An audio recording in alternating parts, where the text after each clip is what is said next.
तुम उसे भूल क्यों नहीं जाती? Why don't you forget about it? देखो, तुम्हें उसे माफ कर देना चाहिए।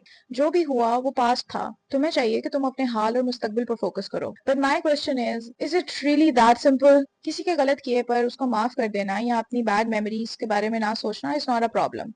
प्रॉब्लम है फोर्सफुली अपने इमोशंस को सप्रेस करना। जब आप अपने बैड एक्सपीरियंसेस को, अपने ट्रॉमा को या ऐसे इमोशंस को जो आपको तंग कर रहे होते हैं, उन्हें प्रोसेस करने की बजाय, समझने की बजाय, उनको रेगुलेट करने की बजाय आप उन्हें जबरदस्ती सप्रेस करने की कोशिश करते हैं, तो वो इमोशंस आपके कॉन्शियस से निकलकर सब कॉन्शियस में स्टोर हो जाते हैं और वक्ती तौर पर आपका कॉन्शियस आपको ये यकीन दिलाता है that you are fine, nothing is bothering you at all until one flashback triggers your memory. आपका नर्वस सिस्टम उसी वक्त आपके उस सप्रेस्ड इमोशन को आपके सबकॉन्शियस से निकालकर वापस कॉन्शियस में ले आता है। According to trauma experts, healing comes from processing, not by pushing away difficult emotions. इसीलिए बहुत सारे लोगों को मैंने ये खुद कहते हुए सुना है कि मैम हमने उसे माफ कर दिया है, फिर भी मुझे उसका नाम लेने से घबराहट होती है।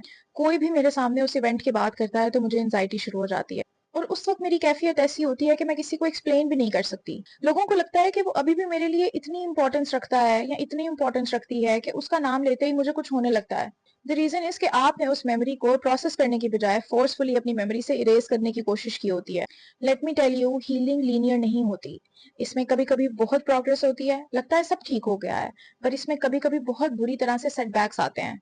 And honestly this is something जिसके बारे में आपको परेशान होने की कोई जरूरत नहीं होती, because this is a part of your healing. लेकिन अगर आप अपने इमोशंस को एक्नॉलेज करते हैं, उन्हें प्रोसेस करते हैं, उन्हें समझने की कोशिश करते हैं, खुद से अपने इमोशंस को रेगुलेट करने की कोशिश करते हैं, अपने नर्वस सिस्टम को हेल्दी इन्वायरमेंट, हेल्दी रिलेशनशिप और हेल्दी मेमोरीज एक्सपीरियंस करवाते हैं, तो आहिस्ता आहिस्ता आपकी बैड मेमोरी का इमोशनल चार्ज कम होता जाता है। This is why it is important to understand कि आपको अपना इनर पीस मेंटेन करने के लिए किसी इमोशन को पुश करने की जरूरत नहीं होती। All you have to do is allow yourself to heal and process your emotions.